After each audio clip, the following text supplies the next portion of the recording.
Good evening, welcome to New Horizons. If you have a mobile phone, if you'd like to put it on silent, please, thank you. Right, massive welcome to Terry Boardman, with Britain's responsibility in 1914 and its relation to our current world situation. Author Terry, you've got a recent book now available, Mapping the Millennium, Behind the Plans of the New World Order.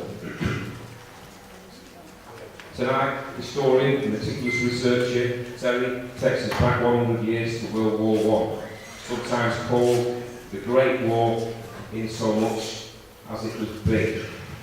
Horrendous loss of life, and soldiers signed up to fight, only just into their teen years, just boys. Terry points to the causative factors of this conflict being contrary to what officially currently carries the name of truth, and the intimate link between the instigators of the war and the New World Order, thought by some to be modern in origin. Terry also underscores the importance of mankind's need to know the truth about this war when we realise what may be at stake today. Ladies and gentlemen, please welcome Terry Boardman. Thank you very much. It's very good to be here. Can you hear me all right at the back? Yes. Yep? Good. Okay. So, Britain's responsibility in 1914 and its relation to today. I first got interested in this subject when I was 12 years old. At that time, the BBC did a series on TV, some of you may remember it, in the early 60s. It went on for about 24 episodes, called The Great War. And it's quite a remarkable thing. You can still see it on YouTube. And it's remarkable because, well, it was for me remarkable at that time, because as somebody brought up in the 50s as a child and seeing lots of war movies on TV, that was all about the Second World War. But we saw nothing in those days about the First World War. And like I'm sure many of you, I had grandparents involved in the First World War. And I was very close to my grandmother, and she was actually one of the first women soldiers even. And she also told me about the experiences of her relatives, some of whom were killed, some of whom were badly injured. And so I heard a lot about it from her. But when this series, The Great War, was produced on BBC in 1964, then suddenly one saw all this amazing footage, and it was suddenly as if the world of my grandparents was visible for the first time. Not only tiny little clips, but long extended ones. And that was really eye-opening. And so that really started me studying it. And very quickly I got interested in the event which sort of really starts the whole thing off. In 1914, 28th of June, Sarajevo, today Bosnia. The assassination of Archduke Franz Ferdinand and his wife Sophie. She often gets left out, and she shouldn't, because there's a very interesting story behind this couple, which I can't go into all of it today, except to say that it was a love story between two people from different nationalities. She was a Slav, he was an Austrian, member of the Habsburg dynasty, and he married beneath him, so to speak. And he married for love, not for dynasty. And he encountered terrific resistance to his marriage. And they were basically shunned by the rest of Viennese high society and, of course, by the imperial family. But he was the heir apparent. He was the crown prince. And the emperor was in his 80s and soon to die, so at any time, Franz Ferdinand could have become the emperor. And in 1900, he chose to marry this Czech lady from a noble family which wasn't high enough to marry into the imperial family. That's why they were shunned. It was a morganatic marriage. He had to give up all the rights for his children to inherit and so on in order to marry this woman. And it was interesting, you see, because after all, the Germans, the Austrians, they were on the top in the empire. The other people who were on the top in the empire were the Hungarians. That's why it was called the Austro-Hungarian Empire. And they rather sat on top of all the other nationalities, particularly the Slavs, and the Czechs, of course, Slavs. Now, the empire was somewhat ramshackle, and Franz Ferdinand felt that the way to save the empire in the 20th century was to change it from being a dual monarchy, a system where two nationalities were on the top, so to speak, to one where three were, a trial or a triadic monarchy or empire. So the Slavs would have equal rights with the Austrians and the Hungarians. Now, this is where the first important point comes, you see, because one often hears, well, if they hadn't killed this man, then they would have killed somebody else and the war would have started that way. But no, the assassins chose their man very carefully. And it was very significant that this man and his wife is a symbol, if you like, of this relationship between a German and a Slav. That these people should be killed. And particularly because, as I say, Franz Ferdinand wanted to make peace in the empire. He didn't want war with anybody. He didn't want war with any Slavic people. He didn't want war with Russia, with any of the Slavic countries, and particularly not with their troublesome neighbour Serbia, also a South Slavic country. And that meant that Franz Ferdinand, well, this is the family, and this is the assassin, Gavrilo Princip. I'll just mention, it's often interesting, he was only 19 at the time, a Bosnian ultra-nationalist student, and he basically believed in a South Slavic state, independence, but he wanted Bosnia to come out of the Austro-Hungarian Empire and join with the other South Slavic countries, what later would become Yugoslavia, only not under the control of Serbia. He didn't want the Serbs to control this new South Slav state. But he was prepared to kill for that. And so he did. I won't go into the circumstances of the assassination. That's a fascinating story in itself, how it happened and how it almost didn't happen. But this is the couple, and this are their children. His name, Gavrilo Princip, it's often interesting to notice the names of people in history, because his name, Gavrilo Princip, means Gabriel Prince, or Prince Gabriel. He's named after an archangel, but an archangel of the moon, and an archangel who has a specific role, as it were, in traditional culture, which has very much to do with the earth and with nationality, you might say. And Gavrilo Princip, the Gabriel principle, Prince Gabriel, he was the man who actually, as I say, his first shots, these two shots which killed the royal couple almost immediately, his two shots really were the opening shots of the whole Great War. And it was very important that this couple should die, particularly from the point of view of this man.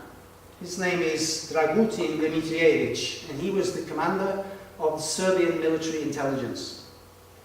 He was also the ruler, or rather I should say the commander of the group which called itself the Black Hand, a secret society. Here's its device here. And its motto, unity or death. And his goal was to create a South Slavic state under the control of the Serbs. So he was very much a Serbian nationalist. So in that sense, his goal was not quite the same as the young men who actually carried out the murder. So he really wanted Serbia to be on top.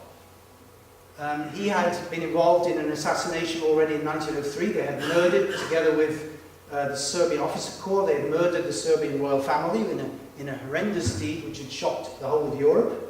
Butchered them to death in the royal palace, threw their bodies naked over the balcony.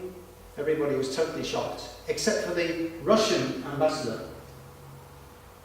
Nicholas Hardwig, because Nicholas Hardwig was involved with the whole thing, and he, as it were, oversaw it, because Nicholas Hardwig saw Serbia as an instrument of Russia's goals in the Balkans. So he was a pan-Slavist and a Russianist. He wanted Russia to lead the Slavs.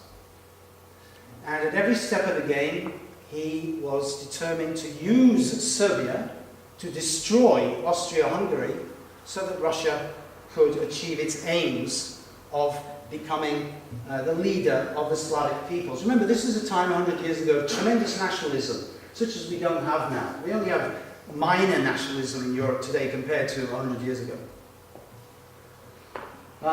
So he was one of those who was very much involved in the South Slavic nationalist movement in the Balkans. But also, there was this guy, James D. Bourchier, the Times Balkan correspondent. And Mr. Bourchier and Mr. Hartley were both involved in putting together the Balkan League to bring together the little Balkan countries which would fight against Turkey in 1912-1913. That was the conflict which led on to the Great War in 1914. So it's interesting to see an Englishman involved in all of this. You know, the Iranians have a saying. They say, if you want to find out about the problems in the world, lift up a stone and you'll find an Englishman. And here we have a Times correspondent. In those days, Times correspondents were really important people. Remember, the Times was the leading media organ for the educated classes. And Times correspondents in those days were regarded as extremely knowledgeable, well-read, well-travelled, and so on. So you would have your gentlemen in your gentlemen's club sipping their whiskies, reading their Times newspaper about the foreign news, what's going on in the continent, and they would really cite or quote from these Times correspondents. They had tremendous impact on the public, the educated public of those days. And then behind Mr. Hartwig, who, as I say, was seeking to use the Serbs to bring about Russia's goals, we have the Russian Foreign Secretary, Sazonov, assisted by the Minister of War, Sukhomlinov, and the Chief of the General Staff, Yanushkevich. And it would be these three men in June, July 1914 who would lead Russia into war and would bring about the first mobilization of the great powers. And that really started the ball rolling. Because when Russia allied itself with France in 1892, and the generals who did that deal, the Russian general and the French general, they were quite clear with each other that mobilization meant war. You didn't have to wait for a declaration. As soon as a nation mobilized, that was the first act of war. And for all the great powers, this was the case. That's how their generals and their governments saw it. It wasn't so much declaration of war which was important by this time. The technology had taken things to the point where you had to move fast. You had to mobilize your forces quickly. And to gain an edge, even over a few days or a few hours, was vital. So mobilization, once you committed to mobilization, that was it. You couldn't go back. So these three men were the ones who, as I say, started Russia's mobilization in July 1914. And they were also, these Russians were backed, so to speak. Now we go a little bit further down the rabbit hole, as it were, by another three, or rather two. Here's Sazonov again. And his hands were being held in this whole process which led to the First World War by the French ambassador, Maurice Paléologue, and the British ambassador, Sir George Buchanan. Because remember, at that time, France was already allied to Russia, and so that's a formal alliance, and Britain had an informal entente, as we call it. Not a formal alliance with all the obligations thereof, but an entente, an agreement, basically, to cooperate with the Russians.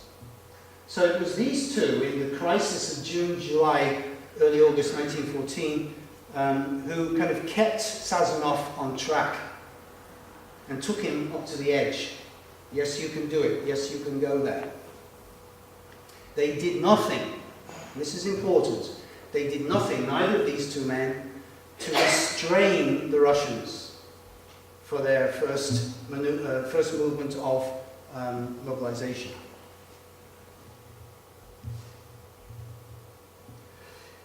So let's step back a minute from 1914 to today. Whoops. This particular rogues gallery, some of you may have seen them in action in recent months on TV or on the radio, particularly Paxman and Portillo. They've done documentaries. And then, of course, politicians Michael Gove and Boris Johnson have made statements in the press about the First World War as we approach the anniversary. And you probably know that the government committed to spend 50 million on celebrating the centenary.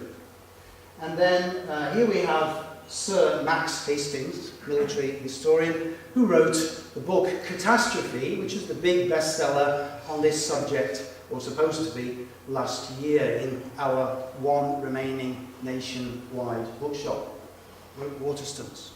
It was all up there on the top shelf, Catastrophe by Max Hastings. Well, what were these gentlemen saying? Well, you can imagine what they were saying. Germany started it, Germany was to blame, Germany wanted to dominate Europe and the world, Germany threatened Britain, Germany broke international law. In other words, they repeated and are repeating all the arguments which were made on the Allied side in 1914 and again in 1919 when the war finished at the Treaty of Versailles.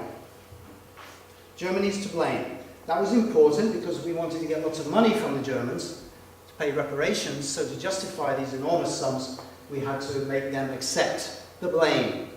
And it's not often mentioned, certainly not by the Rogues Gallery I showed you before, that the British blockade of Germany did not cease with the armistice. The blockade by the Navy, the economic warfare, continued from November 11th, 1918 until the 28th of June 1919. So German civilians, Austro-Hungarian civilians were continuing to die of starvation through that whole period. It was only when the Peace of Versailles was signed that that was stopped. So they are repeating, in effect, the arguments of the Allies. It was all their fault.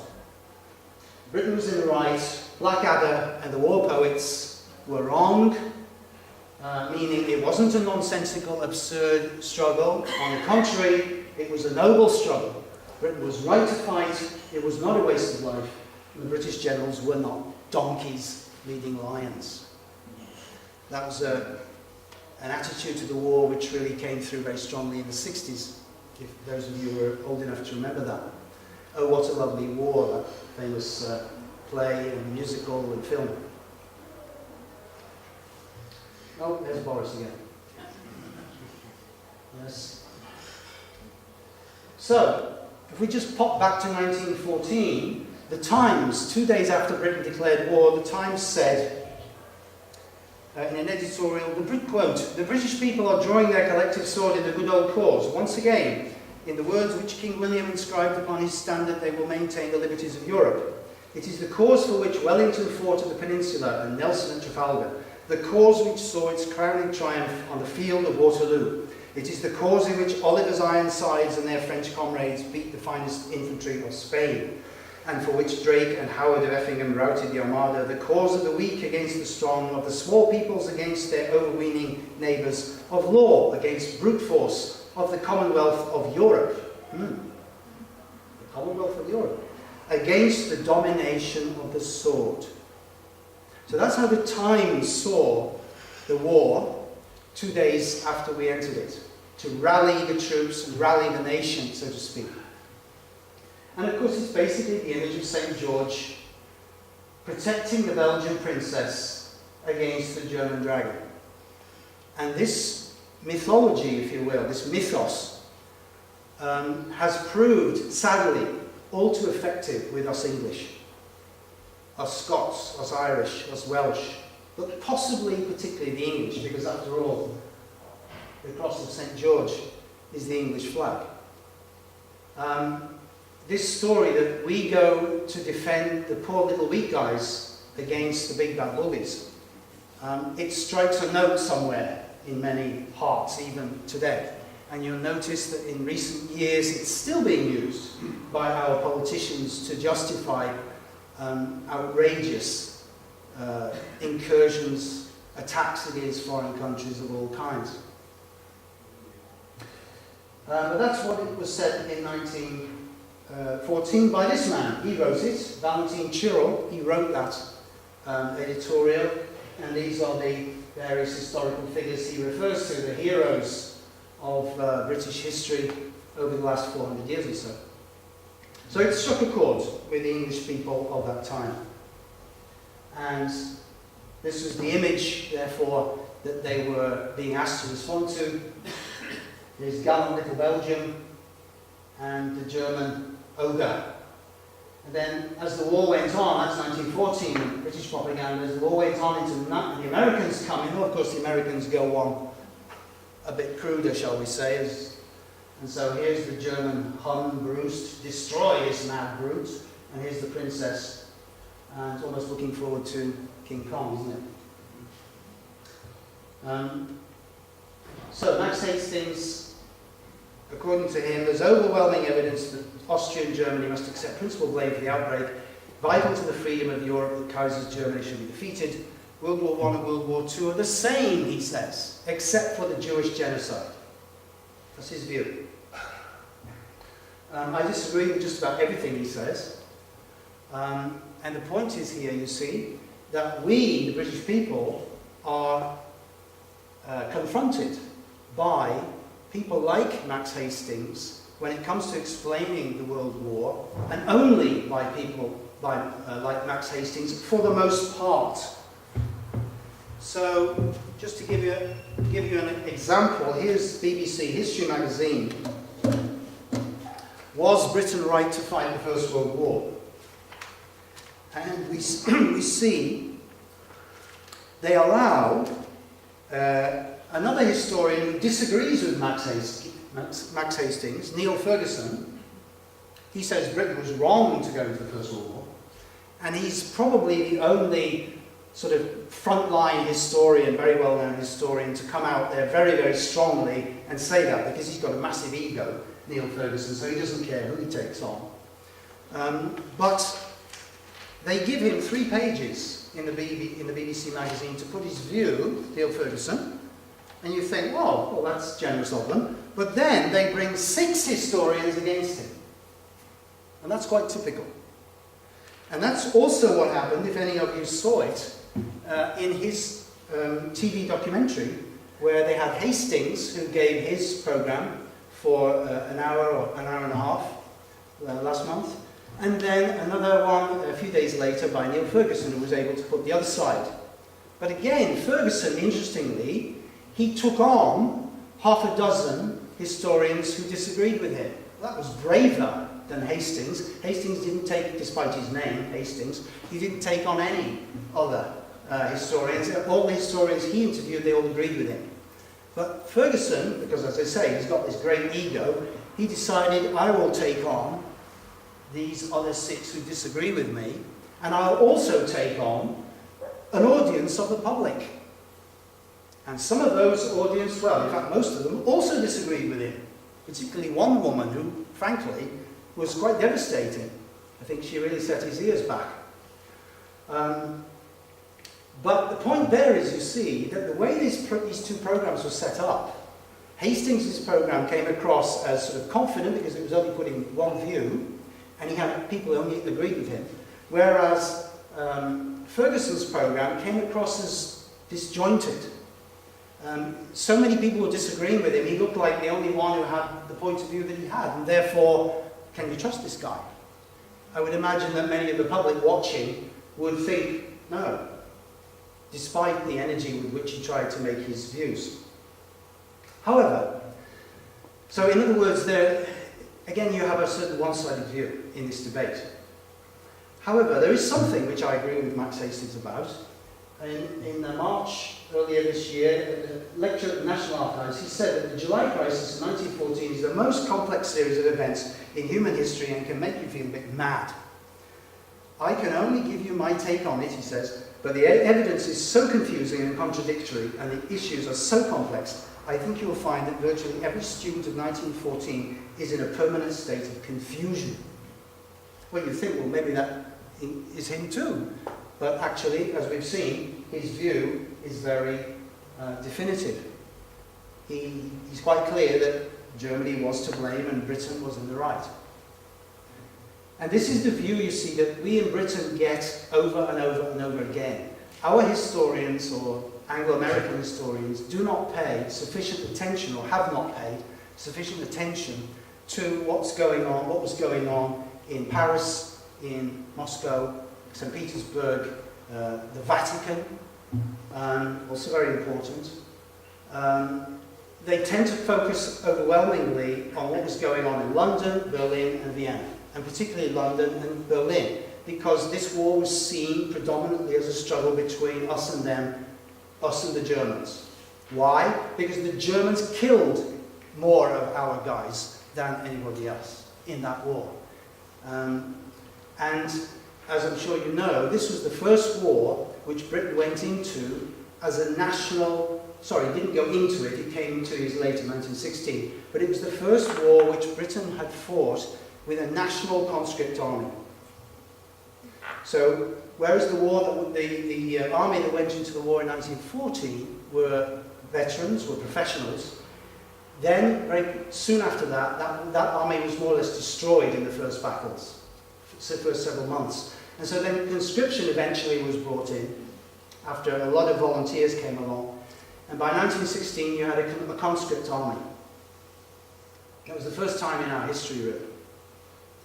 And so you had people from all parts of the country, all shires and regions, all different economic brackets, different kinds of people, a real national army for the first time. And what were they faced with? 1st of July 1916, Battle of the Somme. Disaster. And the psychic shock of that Battle of the Somme, because of the nature of that army, was so great that today still is why, if you go into any bookshop and look for books on the First World War, you will find reams of books about the Battle of the Somme, or even the first day of the Battle of the Somme. But you will find hardly any books specifically devoted to the causes of the war, which got all these young men into this mess in the first place.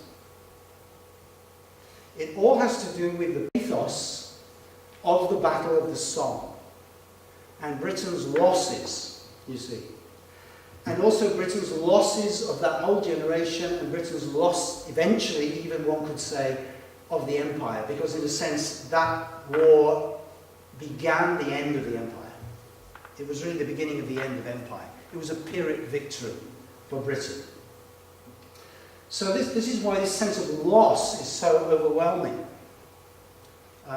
in British culture, and has remained so since then. Loss on all sides, the contrast between what the situation before the war and after the war, the changes in values from religion to music and food, attitudes between the generations, and so on. So many things, one could go on and on. But everybody felt a tremendous gulf had been crossed. Now, there is a terrific battle going on currently. These are all the historians on the right who follow the traditional view. We were right to fight, and Germany was in the wrong. And these are the ones on the left, going down to these two guys, who are historians, who disagree with that view for one reason or another. And it's good, these are people who are contemporaries, who lived during the war, and I'll say something about some of them later. But it's good to see that there have been, while these people have been very active, following the traditional establishment point of view, that these people have been coming out with new materials. And I particularly draw your attention to a couple of interesting books. John P. McCafferty, Lord Milner's Second War, and one come out quite recently, Jerry Doherty and Jim McGregor, Hidden History, The Secret Origins of the First World War. Very readable. Not heavily academic books, these, very readable books. More academic something I would wish to recommend very strongly is this one, The Policy of the Entente, by Keith Wilson. Really excellent book. And then others have come out, American military historian Terence Zuber, questioning the German military strategy upon which much of the establishment view has been based for the last 80 years, the so-called Schlieffen Plan, the German military strategy of 1914. He's critiquing the establishment viewpoint of this Schlieffen Plan and showing that it wasn't at all what people have said it was over the last 80 years. So there's really still a debate going on to be had here, you see. But it's a very important debate. Those are some of the books I've just mentioned now. I can show you that slide again when I've finished. And it's a very important debate for this reason here, I think.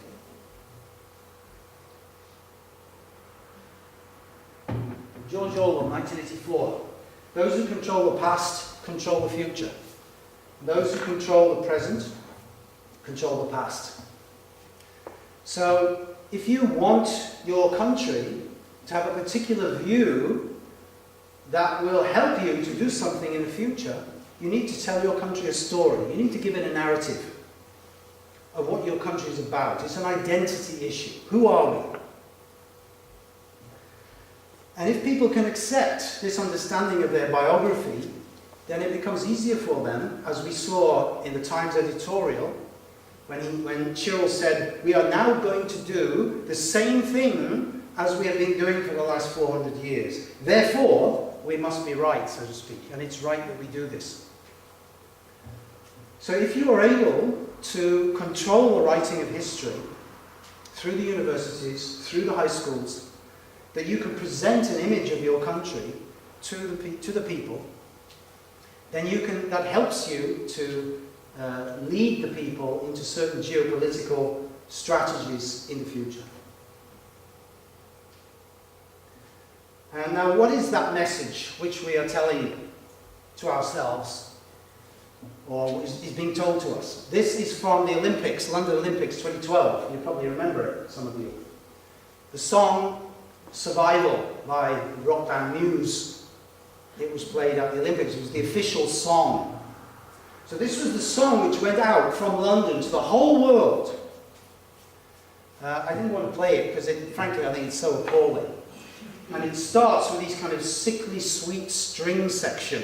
No rhythms, no bass guitar, nothing. Just these synthesizer string section of sort of oodling romantic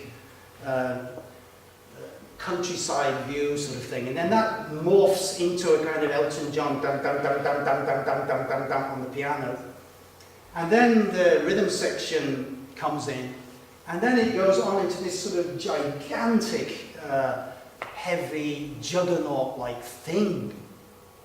And the lyrics is this. Maybe David Cameron could have written them. Life's a race, and I'm going to win. Yes, I'm going to win. I'll light the fuse, and I'll never lose, and I choose to survive whatever it takes. You won't pull ahead. I'll keep up the pace, and I'll reveal my strength to the whole human race. Yes, I'm prepared to stay alive. I won't forgive. The vengeance is mine.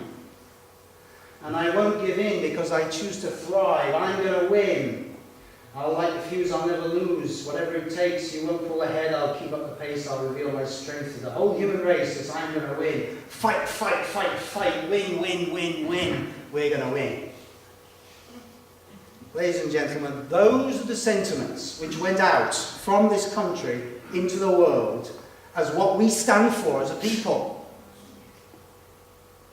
I wonder how you feel about that. And Cameron followed that up with these words which he said to the CBI, the speech to the CBI on the 19th of November 2012. You'll remember Cameron's slogan connecting with the Olympics was, "We're in a global race." And he said to the businessmen gathered there, frankly, we need this buccaneering, deal-making, hungry spirit now more than ever. Britain's in a global race to succeed today, and you don't need me to tell you that. Every day the people in this room are fighting to win contracts around the world. You know, you businessmen, what the global race means because you're living it.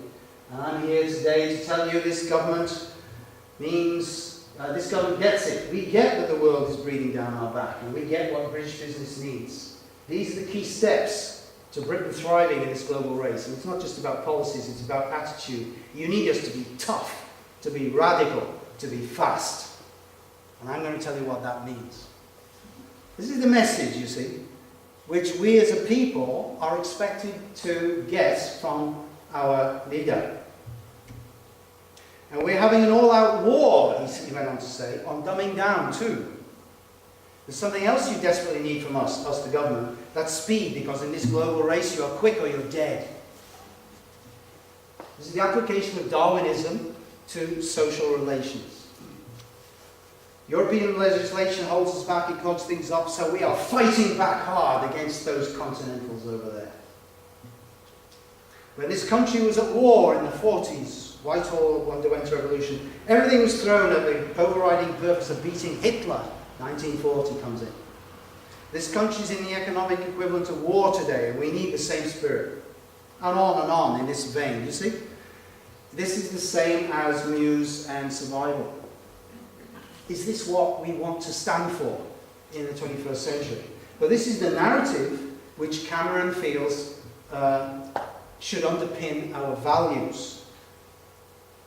Because if it doesn't, he's arguing, the Chinese will defeat us. The Indians will defeat us. But ladies and gentlemen, what are the Chinese and the Indians doing? Actually, they're doing nothing except applying economic theories which we gave them. Just like we gave them communism. Karl Marx in Manchester. Yeah? We are now giving them capitalism. We're giving them some form of democracy, in inverted commas. So the ideas, again, are coming from here. Ideas mostly stemming from the 18th century. So his notion that the dynamism is over there in China, the newness is over there in China and India and Asia, this is nonsense. There's nothing new coming from over there. The only thing that's new coming from over there is energy. That's all. Not ideas. They have no new ideas in China, in their economics, in their politics. And we should recognize that.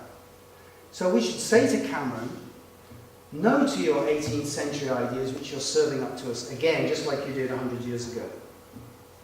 And then that same historian I mentioned earlier, Neil Ferguson, he came along in 2011 with his book Civilization, a book which he wrote particularly with the Chinese challenge in mind. And he based this book according to what he called 6 killer apps, no doubt thinking it was a trendy title.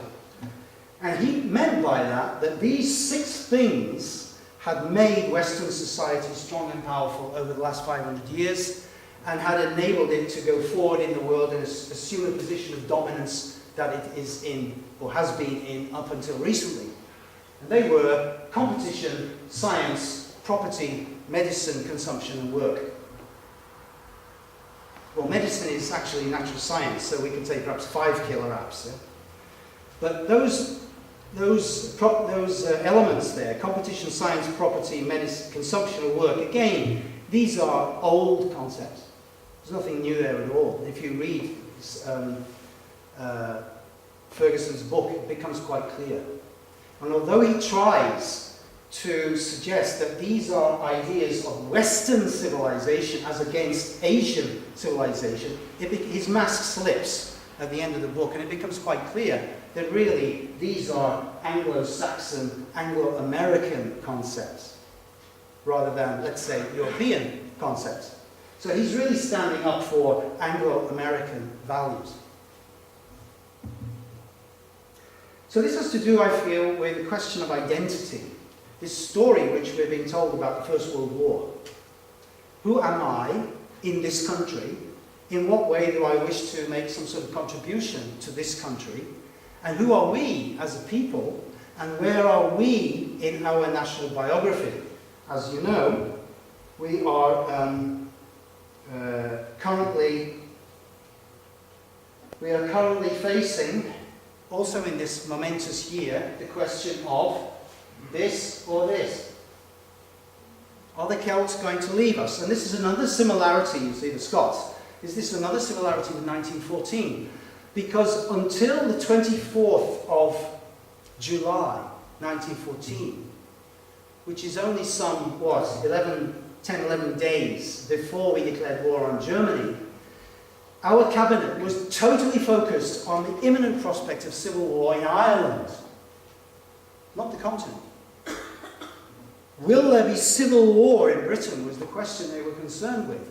Will Ulster break away? Will the British Army mutiny in order to support the Protestants against the Catholics because our government is pressing for home rule for the Irish? Huge political debate went right through 1914. So the government was really worried about civil war. Yeah? Again, Celtic people saying, we've had enough, thanks, with the Union. We'd like to leave now. And as you know, 2 years later, because the Great War happened, and in 1914, and that put a lid on the Irish problem, and really the politicians breathed a sigh of relief, but it didn't stop the problem, because 2 years later we had the Easter Rising. And then 6 years after that, we had Irish independence. Ireland was on its way, you see, already in 1914 to break free from the Union. It was the beginning of the end. Only our establishment couldn't see it, didn't want to see it. So we can ask ourselves, well, what does it mean then that the Scots are now wanting to say, we'd like to go back to being an independent country, please? Identity questions. Britain, England particularly, is now coming to a nodal point in its long 1,000-year history since the Norman Conquest.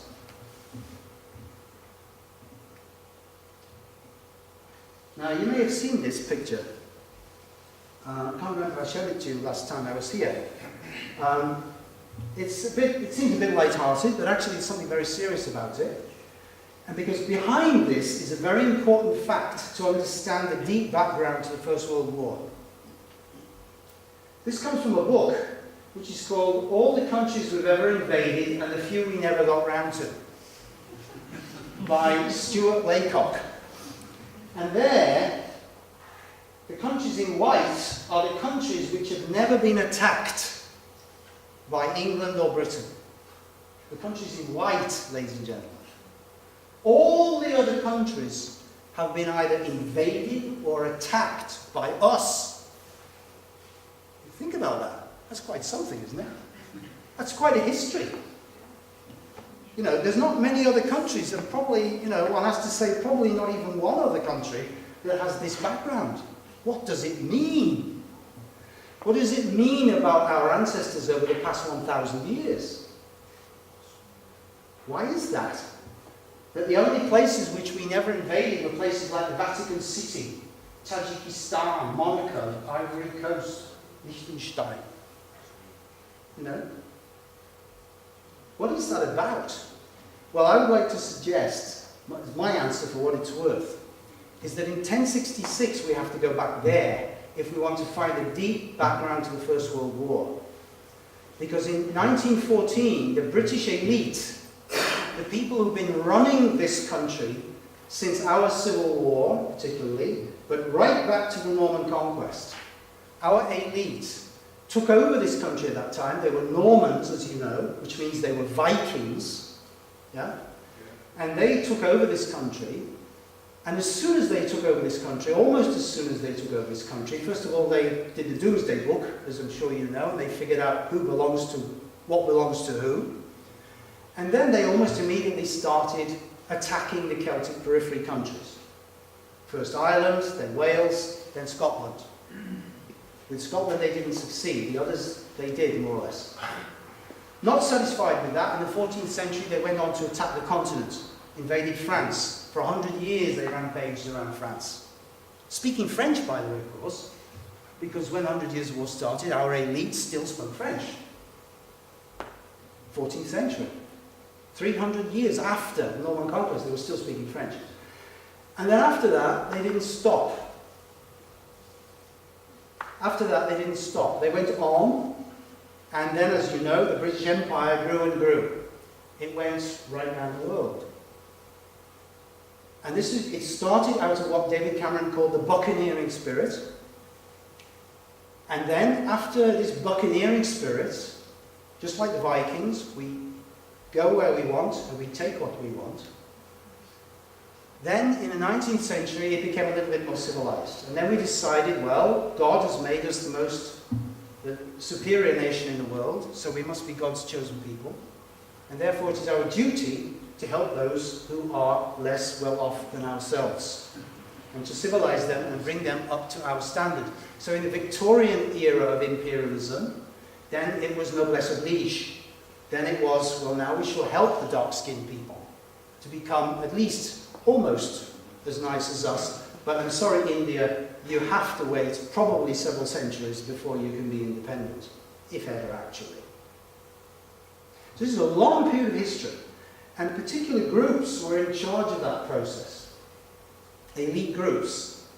Elite groups who were to begin with dynastic, and then later in the 20th century became less dynastic, although you could say in the case of the Rockefellers and the Rothschilds, still dynastic, but much more widespread these days.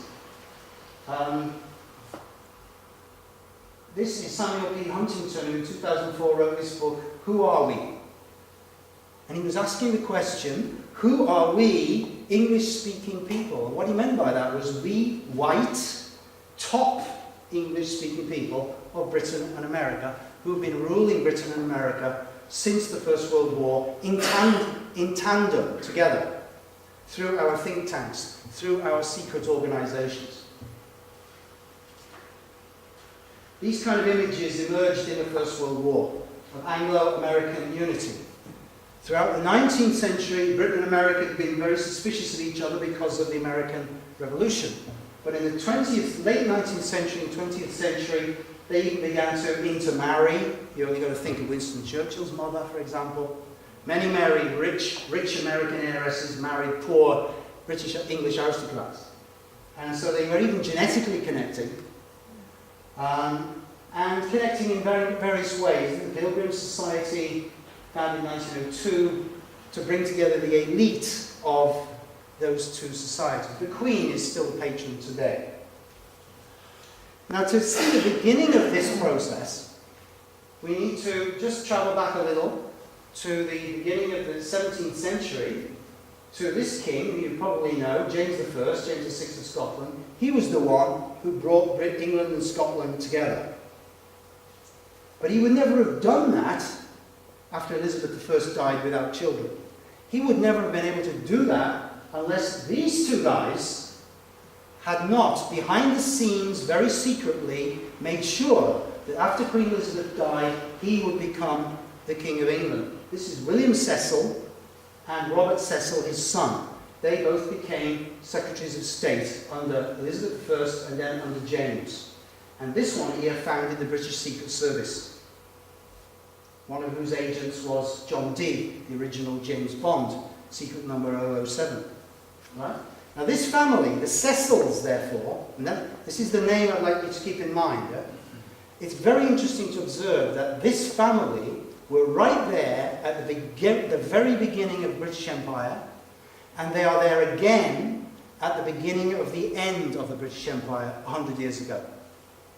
So here we have, here we have Lord Salisbury, their direct descendants, Lord Cecil, head of the Cecil family, his son, Robert Cecil, his nephew, Arthur Balfour. Prime Minister of Britain 3 times, Prime Minister of Britain once. There were so many members of the Cecil family in government in 1900 that the media used to refer to it as Hotel Cecil. This is the head of the Cecil family today, Viscount Cranborne. He was the one who ensured that Tony Blair would not do away with the hereditary peers, which is why we still have 92 blood-based genetic hereditary peers in the House of Lords today. He led that die-hard conservative battle to keep the blood principle in our House of Lords, fundamentally anti-democratic. And then after he did that, he withdrew from the House of Lords and started to attend to his business affairs in Burma. So the Cecils are related to all the grand families of Britain. The Grosvenors, who own Mayfair, Duke of Westminster, Cavendishes, Littletons, Palmers, Gatland Hardys, Balfour. All these families were intermarried. And they had been used to ruling this country since the 17th century. Now, a couple of very important quotes from Lord Cecil. This is really key, what he's saying in the 1880s to understand Britain's actions which take us into the First World War. When you bring the English in contact with the inferior races, said Salisbury, they will rule, whatever the ostensible ground for their presence. Remember, these are people who have been ruling this country for centuries. An intermediate course between military occupation and laissez-faire is what he called for. The Pacific invasion of England, meaning by England, through merchants, engineers, railway builders, soldiers, administrators, and travellers. Once obtain the unrestricted right of access, and in a few years you will govern without ever drawing a sword. So he was not averse to using the military, and he often did as Prime Minister in our small colonial wars. But when he didn't use the military, then he used these other means. And in his book, Splendid Isolation, this is one of the most important slides I'll show you today. The historian John Charmley, who's writing about British policy in the 19th and 20th centuries, he has a lot about Lord Salisbury and the Cecils here. And Salisbury says to Lord Morier, Sir Robert Morier in 1885, Morier was a man with great experience of Russia, and a man very close to the Prince of Wales, who would later become King Edward VII. So Salisbury says, Russia's only weak point was her financial embarrassment. If we become her chronic enemy, it is to that weak point that our efforts must be addressed. We must lead her into all the expense we can, so that a few steps further must push her into the revolution over which she seems constantly to be hanging. Russia, he said, was really invulnerable to military attack because she was so huge. And so he wanted to devise some other means of securing the road to India.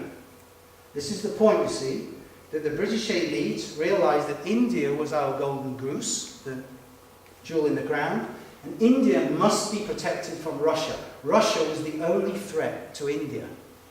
It was absolutely key that we had to save, or rather defend, India and keep the Russians from getting it. And Salisbury said that time and chance might provide the answer to Britain's Russian problem, either by revolution, or by Islamic revival, or by war against Germany. So Salisbury was looking into the 20th century and seeing how could Britain retain control of India, and how could Britain involve Russia into a disaster of one of these kinds. Well, it's not difficult to see, is it, that that's exactly what happened. At first, in 1885, Salisbury did not agree with the views of Winston Churchill's father, Randolph, who wanted us to go into an alliance with Russia. Salisbury didn't agree with that. Salisbury said, you can have an entente with a man or a government, but no one except Canute's courtiers ever tried to have it with a tide. Remember King Canute in the old days, about 1,000 years ago? He was the one who supposedly told the waves to go backwards, yeah, because he rather fancied himself. But the waves were not too impressed. And Salisbury regarded Russia as a tide, as a natural phenomenon, not as a human phenomenon. And he saw Russia and Slavdom as a natural force, its advance remorseless, moved by the forces which cause vast rude populations to overthrow their borders.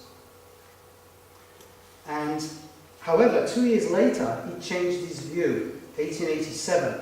And this year, ladies and gentlemen, this is the year where in Britain it really all begins, I would say. The process which leads us to 1914. what happens in 1887, to look at what happens in this year in many places, but particularly in Britain. From this time on, Salisbury was prepared to consider a Russian deal. Why? Because of this guy. Duleep Singh was a Sikh Maharaja of the Punjab. The Sikhs were Britain's most difficult enemies in India because they're such a martial people. We had the most difficulty in suppressing the Sikhs. And the last Sikh Maharaja in the Punjab, we took him away from India when he was still a boy, a teenager, and we brought him to England and brought him up as a British gentleman. And we thought, well, he'll never be allowed back, because we thought he could become a focus, you see, for resistance against the British in India.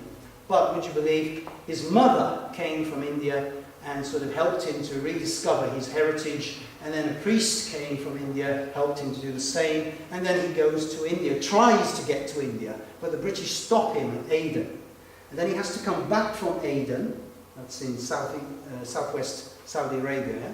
He has to come back, but he didn't come back to Britain. He lived in France until his death. And he tried then, using the French and the Russians, Britain's enemies in the 19th century, the French and the Russians, to help him to get back to India.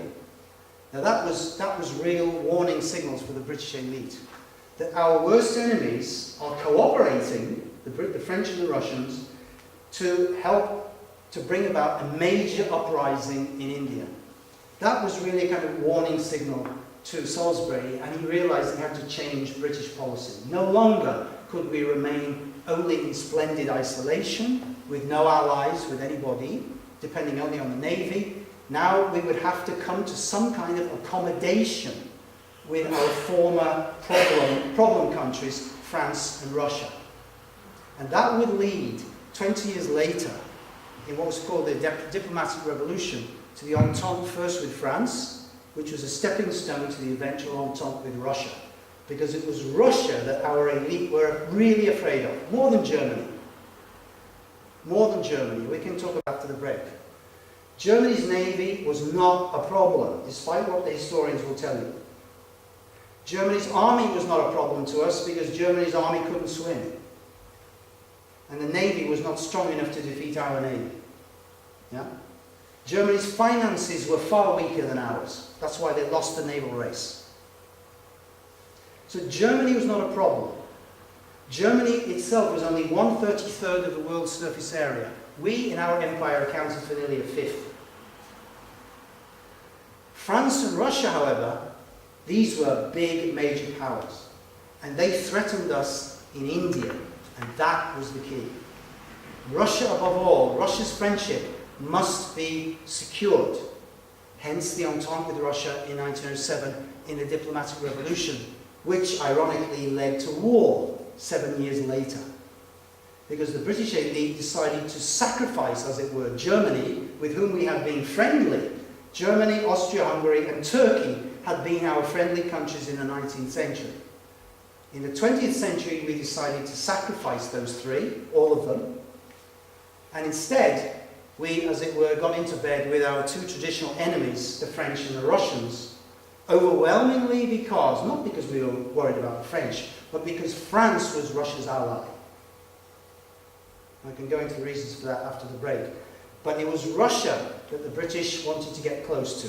And from 1887 until 1907, for those 20 years, they did all kinds of very careful and clever steps to get us eventually into this informal entente with Russia, which involved us eventually, through France and its relationship to Russia, in a war which the Russians wanted to have with Austria-Hungary because of the Balkans.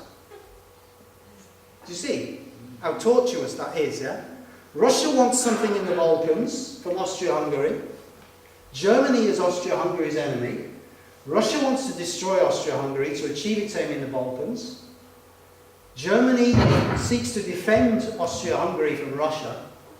France will then definitely come in to defend Russia because they have a military alliance. So Germany has to deal with France first because the French are faster on their feet. That means they have to go through Belgium. That brings us in. And it's all to do, eventually, ultimately with Russia's ambitions in the Balkans. That's how it started in 1914. But what came out of all of that was exactly what Lord Salisbury had wanted in the 1880s.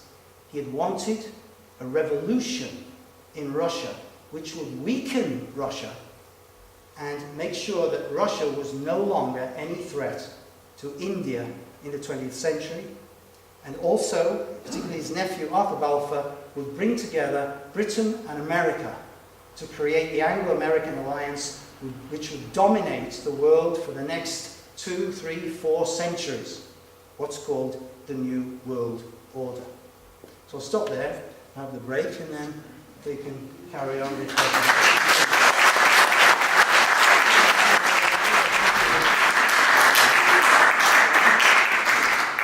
So I'll go on for about another half an hour, yeah? And then we'll stop for questions, okay? So just to recap a moment, this very important slide here. It's important that we understand that the families which have been running our country for centuries, a bit like the Vatican, they have a very long perspective because they see themselves as having been responsible for this country for centuries. And so they look at history, those of them with knowledge. I mean, some of them, just like ordinary people, are idiots, yeah? Just like you and just like us, yeah? There are all kinds in the aristocracy. But the ones with insight, the ones with knowledge, the ones with historical understanding, they are able to look far into the future and calculate and figure out what it is that they need to do to secure their interest, or what they perceive to be the interest of the country. And this is one, particularly with these two Cecils, like I said, two Cecils, Elizabeth I, James I, two Cecils, Victoria. The time of Victoria and Edward VII, yeah? Lord Salisbury and his nephew, Arthur Balfour. So Salisbury had said that Britain can only deal with Russia. Remember, these two countries which had expanded so colossally in the 17th century. Britain peripherally around the oceans of the world, Russia across the land, both in the 17th century. And then in the 19th century they come up against each other, so to speak, around India, the problem of India.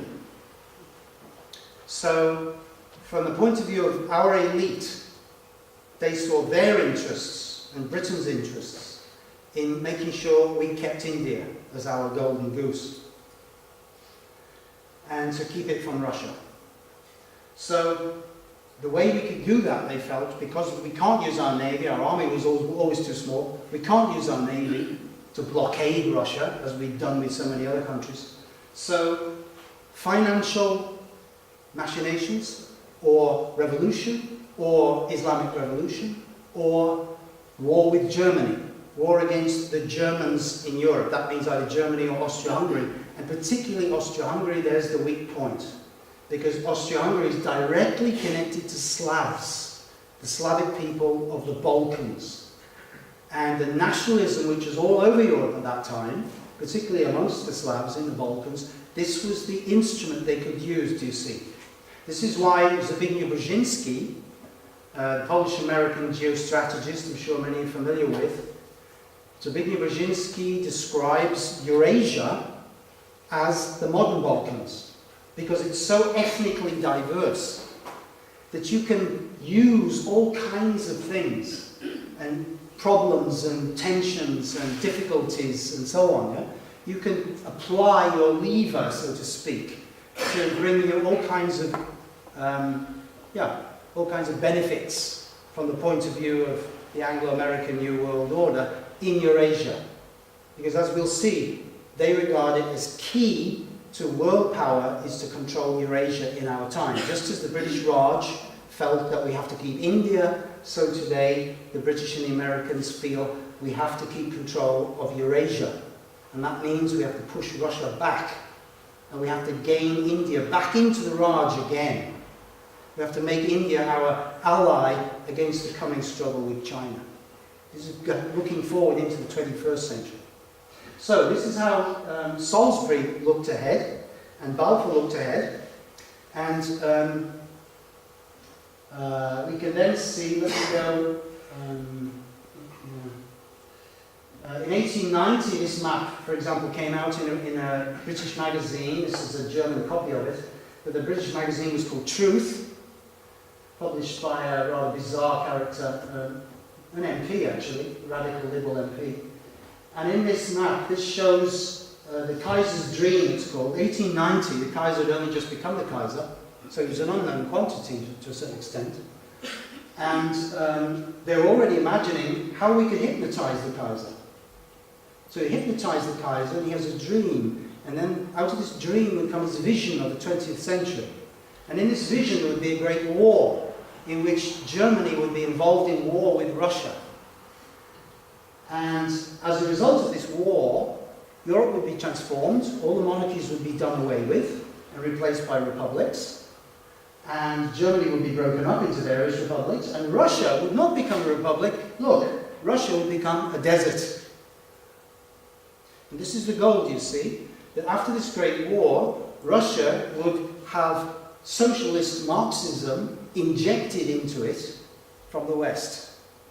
We often remember that Lenin was allowed to cross Germany by the German High Command, because the German High Command in World War I hoped that Lenin and the Bolshevik Revolution would take Russia out of the war, yes? But we often forget that the man who really won the war for the Bolsheviks, the Russian Civil War, was not Lenin, it was Trotsky. Trotsky was the man on the ground. He was the supreme organizer. Yeah? Lenin just stayed back at HQ, so to speak, and produced the ideas. Trotsky went out there and did all of the organizing.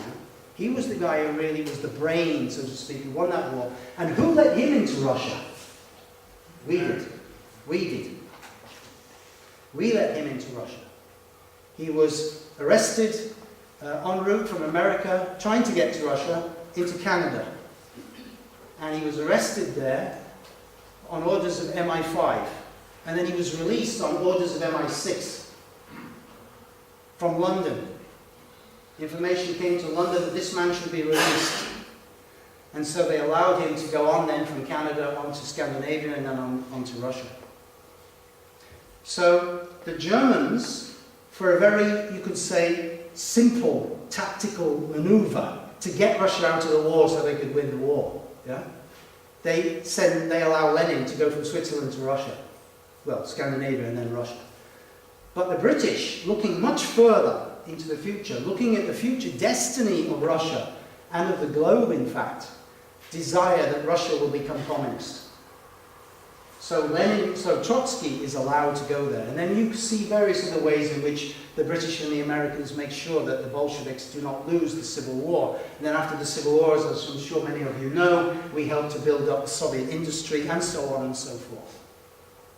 So an experiment was set up in socialist communism. And this experiment was set up, and it was described, the experiment was described in this book in 1893 in London, in a series of lectures, that the Russian national character would be such that socialist communism, socialism as he called it, the man's name was C.G. Harrison, that this would succeed in Russia in ways that it could not succeed in the West. So after the next great European war, the Slavs would move on from what he called, not me, he called their infancy stage into their childhood stage. Just like 2,000 years ago, the Germanic tribes had moved from their infancy stage, from his point of view, through the tutelage of the Roman Empire and then the Roman Church, into their childhood stage. Yeah?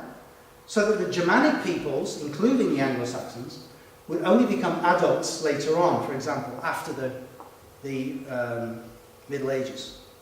So you see, they have a view of microcosm and macrocosm, that a nation is the same as an individual and goes through similar stages of development, from infancy to childhood to adolescence to adulthood. That nations go through this, and then nations also decline. They come to maturity and then they also decline, just like individuals do. This is the picture which these people had. Now this man, we don't know much about him, he's quite a mystery, C.G. Harrison. You can read these lectures in this book, they're very deep, very profound. But he has a very particular perspective, and that perspective is the perspective of what I would call Anglo-Saxon esotericism. And we can discern a little bit from his views, because he was a supporter of this new group, 1889, called Lux Mundi, which means light of the world, and was an Anglo-Catholic, that means high church, Church of England, esoteric stream. Yeah? The highest level of the very opposite of your sort of Welsh chapel Presbyterian or Scots Presbyterian. The sort of still very ritualistic, ceremonial, Anglo-Catholic stream, high church. And this Lux Mundi was also, Lux Mundi movement began in Salisbury's house. So the Cecil family were also connected to this same movement. I can't say more than that, because I'm not aware. I can't say, for example, that we know that Harrison was connected directly to Salisbury. It's a research question. But it's very, very interesting to see that the Cecils identified with, were very interested with Lux Mundi. And indeed, when he was Prime Minister, Lord Cecil actually created the founder of Lux Mundi, Canon Gore, Bishop of Worcester. And everybody was absolutely shocked by that, because it was, Lux Mundi was, many people thought, would be beyond the pale as such a new movement. Anyway, I'm just saying that it's interesting to see that the Cecils were involved.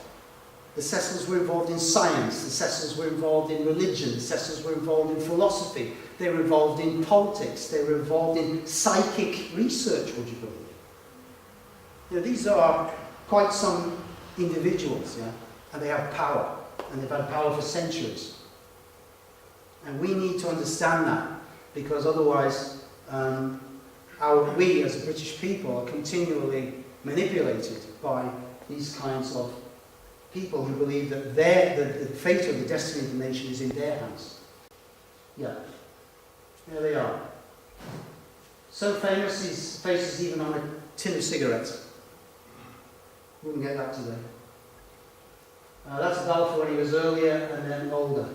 Now in 1909, Balfour had a very interesting conversation with Theodore Roosevelt of America, former Prime President of America. I'll pass that one. And in this conversation, or rather it was a conversation by letter, so to speak, they wrote to each other. Balfour suggested to Theodore Roosevelt, this is 1909, that Britain and America should create an Anglo-Saxon confederation. In the early 90s, Balfour had already realized that war was coming. And by that, he understood that war would be war against Germany, for the reasons I said before, that in order to get close to Russia, Britain would have to make war with Germany. Now, I know that sounds perverse, but you see, the point is, ladies and gentlemen, this is really important to understand for the First World War. The goals, the foreign policy goals of France, of Russia, could only be achieved by war. France needed war to get back Alsace-Lorraine, which it had lost to Germany in 1871, Franco-Prussian War. The Germans were not going to give that back to them. The only way was through war. The Russians could only get what they wanted, which was Constantinople and the Straits of the Dardanelles, where we later fought Gallipoli, for the Russians in 1915. That's what they wanted. They wanted to get their ships and trade out through Constantinople, and they wanted Constantinople because that was a traditional, important place for the Orthodox Church. Yeah? So they wanted that, Constantinople and the Strait, and they also wanted a Balkan League under their control, which meant they would have to destroy the Austro-Hungarian Empire to gain the Slavs, all the Slavic peoples, under the Russian wing, so to speak. This would require war. And it meant war not only with Austro-Hungary, but war with Germany, because Germany is Austro-Hungary's ally. So the goals of the the goals of the Russians, of the French, and of the Serbs, because of course the Serbs also wanted to destroy the Austro-Hungarian Empire, because they wanted to create Yugoslavia, which they would lead. So again, the Serbs needed war to achieve their aims. Yeah? So the aims of these three countries could only be satisfied by war. And Britain, therefore, would need to fight against Germany if it was to keep Russia's friendship. And we will see that this was an absolute fixation with the Foreign Office and with the man who eventually led us into the war, the Foreign Secretary, Sir Edward Grey, in 1914. Anything to keep the friendship of Russia. We must be prepared to do anything to keep the friendship of Russia. The British ambassador to Russia I showed you earlier on, to George Buchanan, he wrote continuously in this vein to the Foreign Office in 1914. We must be prepared to do anything the Russians ask if we are to keep her friendship. Which of course means so as not to lose India. Now, back in 1909, then Balfour, having, when he was Prime Minister, created a Committee of Imperial Defence, which was to coordinate all of the military forces of the whole empire for the first time, to gain them, to put them together to fight this war, because after all, in the First World War, Canada, Australia, New Zealand, they also lost tens of thousands for us, and they were never asked. They were just expected to fight. They had to be organised. So he set up the Committee of Imperial Defence to do that. And then he wrote to Roosevelt in 1909. He speaks about how Roosevelt should be inspired. He's writing first to the British ambassador, and then the ambassador is to pass on this letter to Roosevelt. How Roosevelt should be inspired to lay the foundation of an Anglo-American understanding.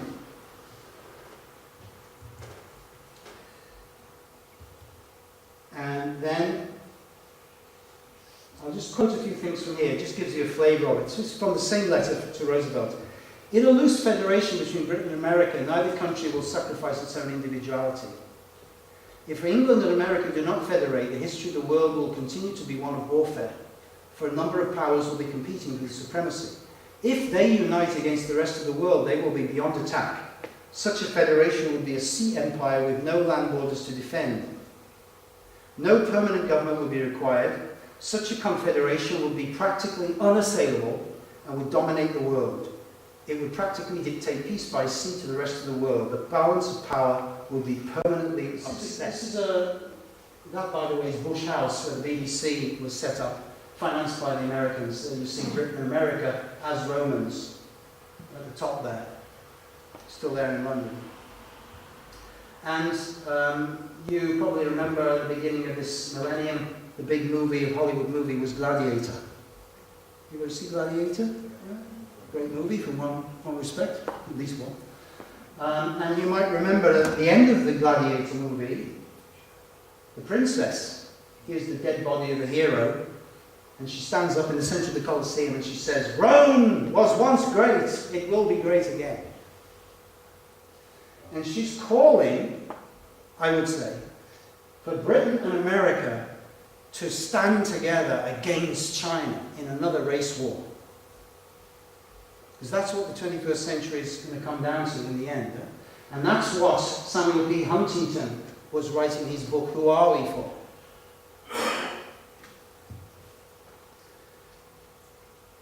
And at that time, lots of books started appearing from Anglo-American think tanks and academic circles and so on about the new Roman Empire, saying, well, we are the Roman Empire today, Britain and America, or particularly America, yeah? We should accept that. We should recognize that we are that. This is before Iraq, of course. 2000, 2001, 2002. And then, a few years before that, this man, Brian Beedham, had written in The Economist's remarkable article in which he had shown the world as it will be in the 21st century. And you see, it will be divided in new ways, according to culture this time, not according to ideology. Culture and religion, he said, will define the world in the 21st century. And so you see that the Cold War, having only just finished, Beedham separates Europe again and merges Europe, Central and Western Europe, into America. and Eurasia is separated off. So this is the Orthodox world, defined according to religion, yeah? The Orthodox world. Whereas the Catholic and Protestant world is melded into America. And then here we have Islamistan and Confuciania, and here we have Hindu land. So that's his picture of the future of the world. That was from 7th September 1990, 1 week before Bush's New World Order speech. Sorry, that should be NWO. To the US Congress. You remember that? Bush spoke about now is the time of the New World Order, yeah? That was the Gulf War I crisis. The 9/11 shock of 1990, you could say, yeah? Because it was delivered, that speech, on 9/11. Literally, 11th of September. Okay, now this is now we get something much more up to date, and this is directly connected again with this whole picture of what should happen to Russia after the First World War. But now we're in the 1990s. So this is 2 years later, The Economist in 1992. And again you have a picture of the future. The world in the 21st century, the disastrous 21st century. And a terrible picture of constant war is described in this article. And would you believe, the constant wars begin in the year 2011. So in 1992, The Economist, which as I'm sure many of you know, is completely bound into the Anglo-American power network, has been since the 1930s at least, is saying that this whole situation of global conflict will begin in 2011 with a military coup in Saudi Arabia. Well, that didn't happen. But there was a military coup in Egypt next door, wasn't there? Yeah? And it's very interesting to see how the whole process which led to the First World War started in North Africa, in fact. The crises in the years before the First World War were in Morocco. And they had to do with French control of Morocco, British control of Egypt, and the Italians wanting to gain control of Libya. Libya? Right? So, because the French and the Egyptians had their bit of North Africa, the Italians wanted a peace. So they went to war with Turkey, which was owning Libya at that time. And because Turkey did very badly in that war, the Balkan Slavic countries all ganged together, helped by Mr. Hartwig, remember him, the Russian ambassador, and the Times correspondent, Mr. Bourchier, and they got together in the Balkan League, Serbia, Bulgaria, Greece, all these countries, and they attacked Turkey. Balkan War I, Balkan War II, 1912, 1913. Then they fell out with each other. That was Balkan War II. But Serbia got much bigger as a result of this. So Serbia wanted more. And where was it going to get more from? Austria-Hungary. And that led on to the Third Balkan War, which turned out to be the Great War, the First World War. But so here we have again the situation which starts in the Arabic world, in Egypt as it turned out, and then he goes on to describe how as a result of this there will be an alliance between the Arabs, the Muslims and the Chinese. And together the Chinese and the Muslims in the 21st century would attack Russia.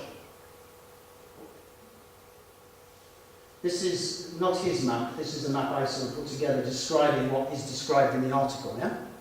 So that the Chinese will take these parts of Siberia, the Muslims will take these parts of Russia.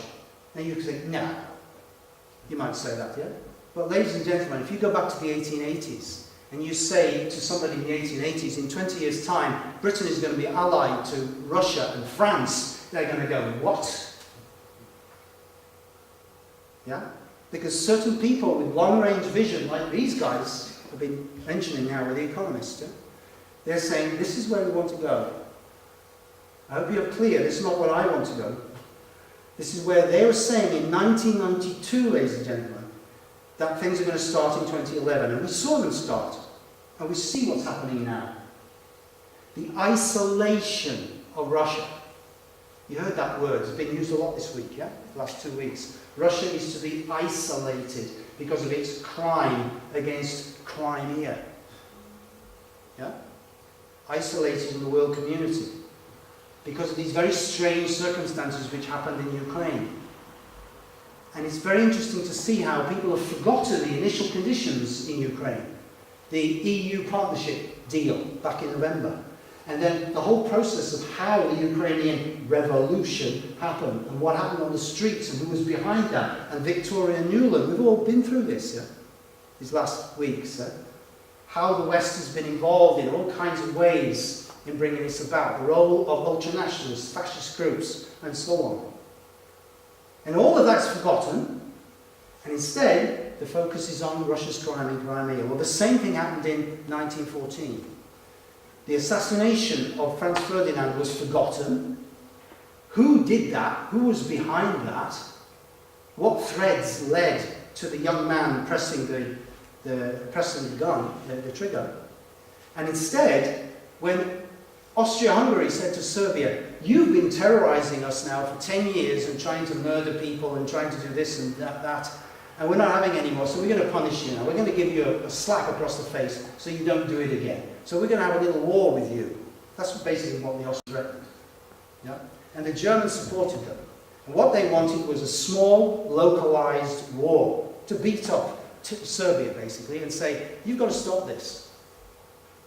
Because we can't go on putting up with this, Austria, because the Austrians really felt so ramshackle that, you know, if the Serbs keep on pushing them, it might lead to the breakup of Austria-Hungary. And remember, Franz Ferdinand, the peacemaker, who had always blocked the hawks in the Austro-Hungarian government, he was now dead. So the brakes were off. And the Austro-Hungarian hawks could now say, right, now's our time to go for the Serbs.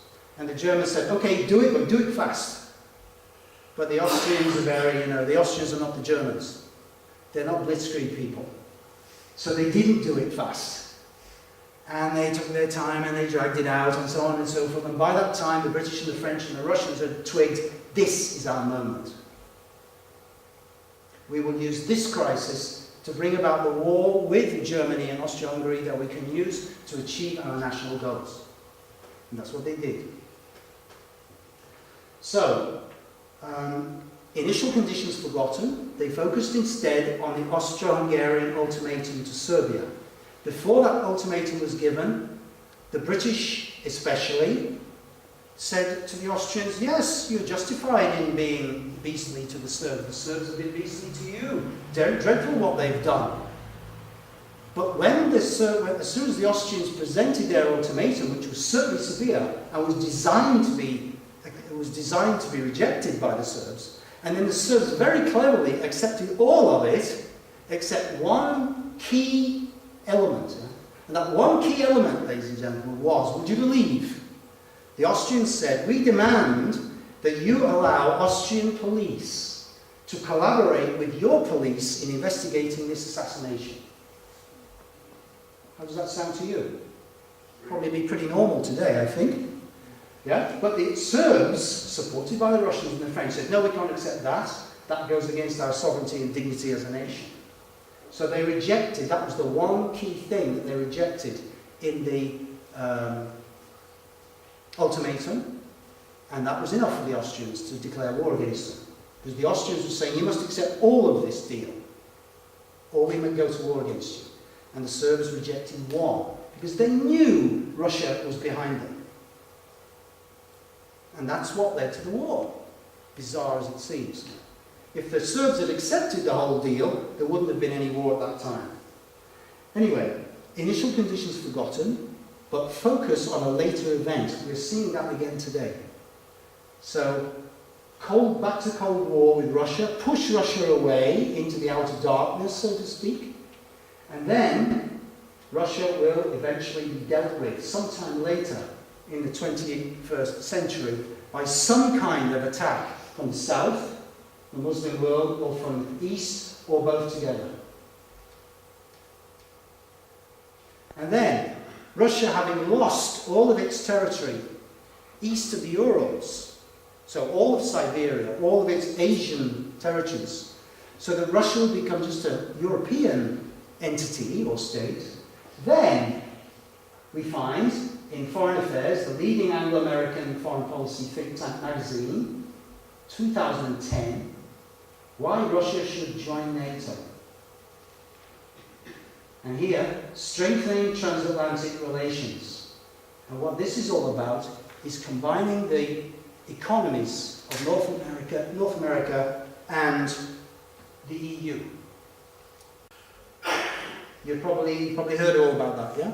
The goal to join, well, not just America, but also NAFTA eventually, Canada, is to join these together. Why? We remember how the EU began as a free trade bloc. And now the goal is to join the Atlantic together. Why? And on the other side of the world, the goal is to join America with these places, the Pacific. Now, these are potential future members, but China, I feel pretty sure, will not become a member of this, because China is already connecting with Russia in the Shanghai Cooperation Agreement. But at any rate, America is trying to create an Atlantic bloc and a Pacific bloc. And who's the targets of that? Obviously, it's these two, Russia and China. That's what's being set up for the later down 20th century, 21st century. It's being set up by the ideas of Brzezinski, which were all there in 1997 in his famous book, The Grand Chessboard. It's really worth rereading this again and again, particularly for what he has to say about Ukraine.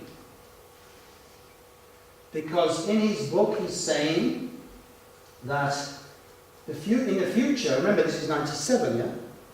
That Ukraine, between 2005 and 2015, should be brought into Europe, into the EU and NATO. And then we should have an axis: France, Germany, Poland, where his family originally came from, of course, and Ukraine. And if we have this axis where American influence comes in this way and then sort of goes along this highway and out this way, yeah? This is the new European axis that the Anglo-Americans want to create. And that's what we're seeing today. That Ukraine is to be brought into the Anglo-American orbit. Because Brzezinski writes very clearly in his book, with Ukraine, Russia will be an empire. Without Ukraine, Russia cannot be an empire. So here we see NATO's eastward expansion. You remember that the West promised the Russians that it would not advance to the borders of Russia. Yeah? This is 1990, remember the Cold War borders, and now here we are. And now Ukraine's been drawn in, and then there'll be Belarus. So we see that Brzezinski and his friends are wanting to push up against Russia. Now if we go back to 1902 to 1909, before the First World War, this group of people got together in a bipartisan think tank in London. They were organised by these two socialists, the Webbs, founders of the London School of Economics, Sidney and Beatrice. And they gathered together a kind of brains trust of people who they thought would help to improve the empire for everybody, including the workers. They thought. Here's Edward Grey, here's Balfour, here's Edward Grey's sidekick, Haldane. He later becomes Minister of War when Edward Grey's Foreign Secretary. Here's Bertrand Russell, philosopher, mathematician. Here's H.G. Wells. Here's Cecil. Here's Lord Milner, who carries on from Rhodes, Cecil Rhodes, and leads the Anglo-Americans' imperial project for the first part of the 20th century after the First World War. Here's the Times military correspondent. Here's J.P. Morgan representative, banking. Here is ultra-right-wing, absolute fanatical anti-German editor Leo Maxey. Here is Milner's acolyte Leo Amery. And here is Alfred Mackinder. Maybe that name is not known to you. Alfred Mackinder is the father of Anglo-American geopolitics. And in 1904 he gave a very significant lecture to the Royal Geographical Society called the Geographical Pivot of History. And in that he said that this area here in the world, called the pivot area, most of which is in Russia today, this he said is the centre of the world, the centre of world power, the centre of resources, for example. And then around it is an inner crescent of countries, and then outside it is an outer crescent of countries. And he spoke about the sea wolves, which is basically Britain, America, Japan, and in those days, and the land wolves, meaning the continental countries. And that these two groups of countries are always against each other. And that Britain, of course, is the sea wolves. So in 1919 he updated his theory of it, and he said that instead of calling it the pivot, he called it the heartland. And he drew this map and he said, this is the heartland area, this is the centre of power. So if you want power in the world, you must gain control of this region here. And he, in his book, in his lectures and writings in 1919, after the First World War, he brought his ideas together in a very simple three-part saying, which is really important to understand. Events both in the First World War time and today, in my view. And it's quoted by Brzezinski on page 38 of the Grand Chessboard.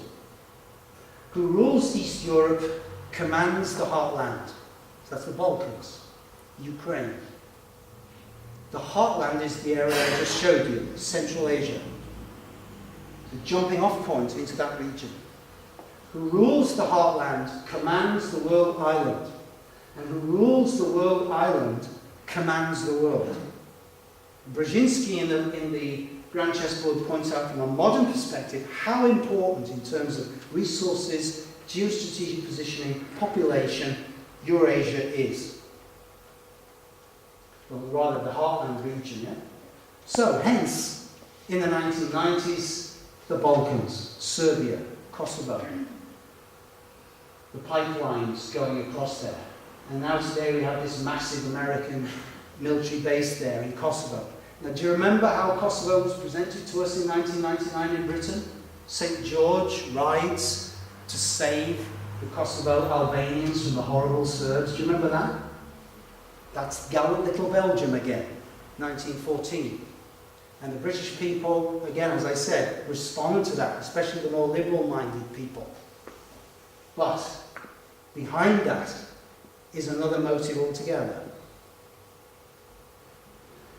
Now this gentleman, Guido Giacomo Preparata, anybody heard of him? He was an Italian-American, and he was sacked from his job for writing this book, Conjuring Hitler, How Britain and America Made the Third Reich. Published 2005, well worth reading. Brilliant book in many respects. He's an economic historian. And he also wrote an essay you can read online called The Incubation of Nazism, the Critical Act of Britain's Strategy for Keeping Empire, 1900 to 1941. Well, he was sacked, went back to Italy.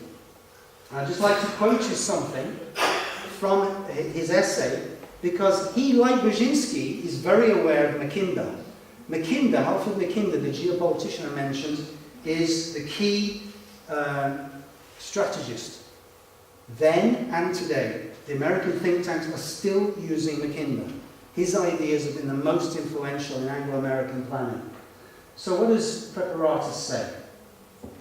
He says, Britain dreaded the eventuality that there would emerge on the continent a leading national core that was capable of gathering around itself such a league of vassal powers that it would soon turn into a rival empire, capable of resisting any blockade, naval blockade, led by England, and eventually subjugating England entirely. The strategic imperative of Britain in the West became transparent. It was to prevent by all means necessary a Russo-German fusion, or Russo-German alliance. And you see that again and again and again in the writings, as I said before, of the Foreign Office, before the First World War. If we don't stay right with the Russians, they will abandon us and they might turn against the Germans. Well, frankly, I think that's ridiculous, because the Russians were quite clear that their national goals required them to go to war against the Germans, not to ally with the Germans. But in the far distant future, perhaps, after they'd secured their immediate goals, then maybe they could have got together with the Germans. And that's what he's pointing to here.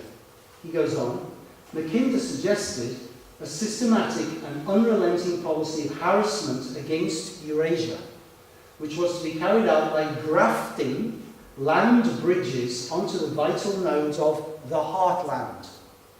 These platforms were to be viewed as launching pads, land bridges, for more or less durable incursions against the natives, the peoples of Eurasia, the aim of which was to keep the natives divided and impeded the major powers from rescuing them with an organised counterattack. Such is still the policy of the US, with the full and committed patronage of Britain. And I would suggest to you that really this is still the policy which is being followed. Yeah?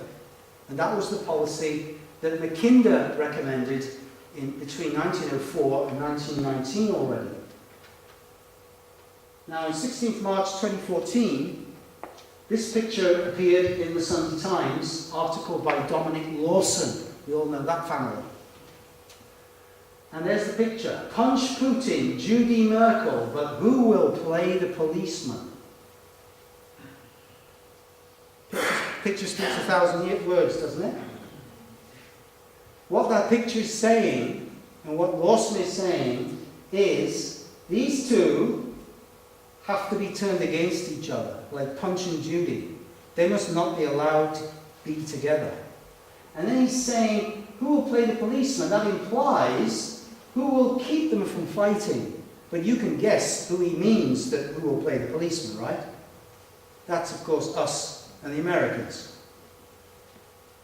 But the point he's getting at is that we will not stop these two fighting, but we will, as it were, maintain tension and enmity between them, just as happened twice in the 20th century. Russia and Germany went to war against each other. And on the other side of Europe, here's another picture which speaks 1,000 words. We have Cameron, with a big square black screen behind his head, talking to Hollande, who has nothing in front of him, no notes, I mean. This is just probably the timetable there. Cameron has his open book. Look at his hand there. He's talking, he's listening. She, Merkel, paying no attention somewhere else. Doesn't look happy. Closed book. Yeah? The Entente Cordiale. Isolation. BBC. I think I'm going to stop there and open up for questions. Just to I hope that I made clear to you that there were people in our country at the end of the 19th century who had a very long-range vision for the goals of this country going on into the 20th and 21st centuries and beyond. And these goals involved the control of Eurasia, beginning with India, by the Anglo-American world as the beginning of a basis for total world domination, what the Americans call full-spectrum dominance today, by the English-speaking peoples on into the future, without any fundamental change in the economic philosophy of the Anglo-American world. And we have to ask ourselves, I think, as citizens of this country, although of course unfortunately in the law we are still subjects, we have to ask ourselves, I think, is this what we want? Is this what we are going to go along with? Because if we continue to go along with our leaders like Cameron, I mean, what he's saying is no essentially different from what Gordon Brown said, then we will come to, I feel, a similar thing, a similar catastrophe and disaster in our century later on than as our forebears did in 1914. And they only had newspapers to rely on. Newspapers written by guys like Times correspondents. they had very little real knowledge. The ordinary English man or woman had very little access to understanding of the situation on the continent. Today we're a bit luckier in that regard.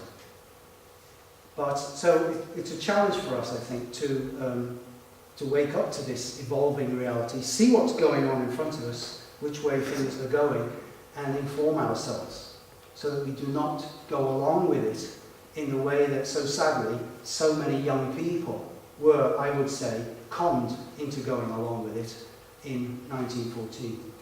So I'll stop there and ask if there's any questions, please. Snookered the globalists. Oh, has he snookered the globalists? Has Putin snookered the globalists? Has Putin snookered the globalists? Well, I mean, personally speaking, in the long run, I don't feel Vladimir Putin is at all good for Russia. In the long run. Yeah?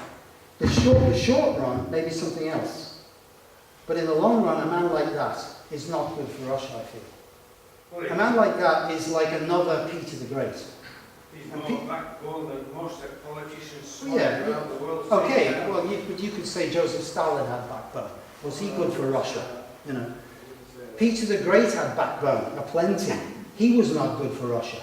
He committed tremendous violence against Russia. He was like a Russian super Thatcher who pushed Russia into a kind of a stage, you know, far faster and far more violently than Russia was prepared to go at that time, and split the whole Russian culture in a certain sense. Yeah? So, I don't know about snookered. He may have won a temporary victory. Well, Bush couldn't even ride a damn horse and he's living in Texas. Yes, we say that. We say that. But you see, but look at the situation in the Middle East today. In whose interest is it actually going? You know? Globalists. Yeah, right. Well, they're winning. Yeah. But we hope that they don't win. Yeah. But the point is, as we've seen, particularly with Ukraine, our media here are utterly, totally one-sided, right? You know, if you watch RT, I've been reading what you've been saying by watching RT, and they give there's a crosstalk and you get all different goodies on nearly every night, and you get right different views straight there. Sure, but unfortunately RT is still controlled by the Russian government, and if any cultural media outlet is controlled by the government, well, you know, you've got to take that into consideration. So you're definitely going to get a slant with RT, like with everything else, yeah, like Al Jazeera and all the rest of them, right? So we just have to be aware of that. And fortunately, particularly younger people who've grown up with this whole internet thing, that there's much more sensitivity, I feel, developing. It's a developing capacity, which we are now growing, so to speak, to be able to understand what's coming at us through these. Sorry? Isn't the wild card yes. in your analysis yes. The possible death of the dollar? The possible death of the dollar. Yeah, the whole world's in trillions and trillions of debt. Yeah. Ultimately, you know, you turn on YouTube, you know, which yeah. The ultimate demise of the dollar. So where does that leave the West? I mean, you know, that's like an elephant in the room, isn't it? Do you really think that the powers that be have not factored that one in? You know, think back to 2008. Okay, think back to 2008 and the global crash, right? Suddenly we saw before our eyes the Anglo-American capitalist model seemed to be suddenly powerless. Seemed. All these banks going down, all the media people sort of going like this, and you know, and then all the alternatives, including on RT, you know, all your João Sorrentes and so on, all saying, oh, this is the end of the capitalist system. This is, you know, what happened? Where are we? We're 6 years on, and suddenly we're told optimism, upsurge. Yeah? And then we see what I showed you before, this putting together step by step, inexorably, just like the European Union, of the trade bloc in the Pacific and the trade bloc in the Atlantic. Why are the Americans doing that? Do you not think that this might not be connected with potential weaknesses in the dollar situation? I would suggest that certainly they factored this in, you know. They play chess too. Alex. I don't know whether you just don't think it's important or fail to mention it. Just a year before 1914 was a monumental event on Jekyll Island. Yes. The creation of the Federal Reserve. Surely one aspect of the war was the fact that the globalists were able to create their own money and finance both sides and create billions, trillions in profit. Oh, no, yeah, no question. I mean, certainly another very important thing, of course, in this whole period was the gold standard. And how if you observe the development of the gold standard from 1870, when not so many countries were on it, to 1914, when almost all the main countries were on it, yeah? And then, as you say, the bringing together, or the emergence of the Federal Reserve in that incredibly devious way in which that was done, between 1910, I think it was, Jekyll Island, yeah? And then 1913, the Federal Reserve, the way Wilson and his advisor, Colonel House, brought that about, and the powers that were behind them. Yeah, this was definitely aimed at the First World War. Definitely. They had to prepare the finances for the First World War, just like they had to prepare the diplomatic situation for the First World War, you see. They had to prepare the alliances with France and Russia, which they hadn't had 20 years before. They also had to prepare the money.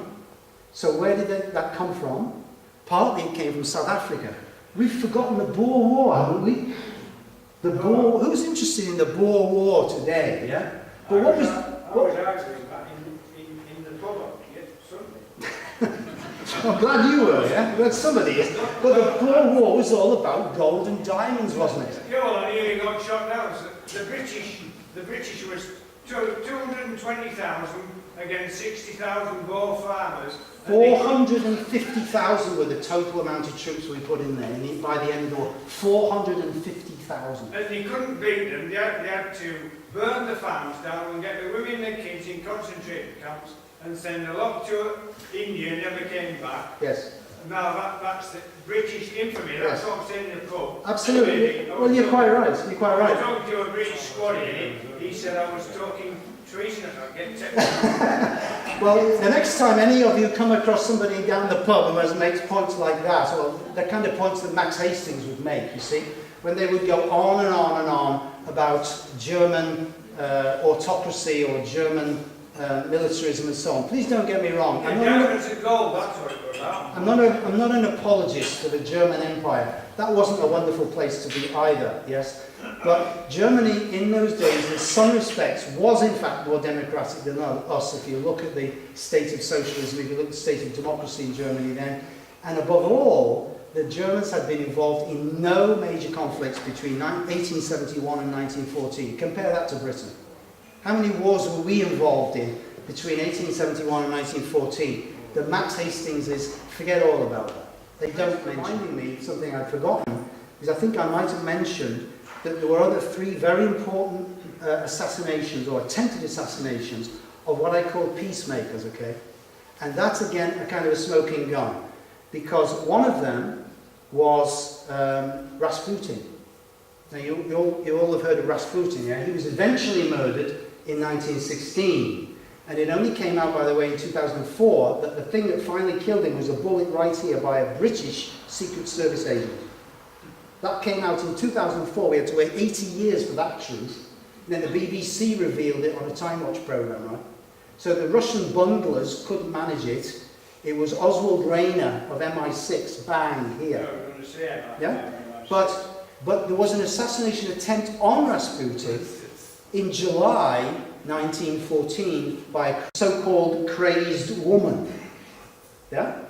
Now, who was this crazed woman? She was a follower of a particular Russian bishop called Ilyador, and Ilyador was like this with Grand Duke Nikolai, who was the chief of the Russian army. You know, ultra-conservative, ultra-anti-German, anti-Austro-Hungarian, pro-war, pan-Slavist. Rasputin he was not a nice man, Rasputin. I'm not, again, not an apologist for Rasputin, but you can't take away from him, he wanted no war for Russia. He said, if Russia goes to war, we're finished. If Russia goes to war, the Tsar will die. Yeah? So he didn't want war, Rasputin. and he had power, he had influence, so they wanted to kill him. The second one was the Frenchman Caillaux. And it was very interesting how he wanted to make peace with Germany. He was a very influential French editor. And then, bizarrely, his wife was arrested for murdering another French editor who had accused her, who had said that he was going to publish, very French perhaps, some people would say, love letters and what have you, and personal documents before they'd got married. Yeah? So it was a kind of a crime de passion. Yeah? So that trial obsessed France and ruined Caillaux's career. So that put him out of the way. And the last one was another Frenchman, Jean Jaurès, the Labour leader, greatly loved and respected in France, and a great peacemaker.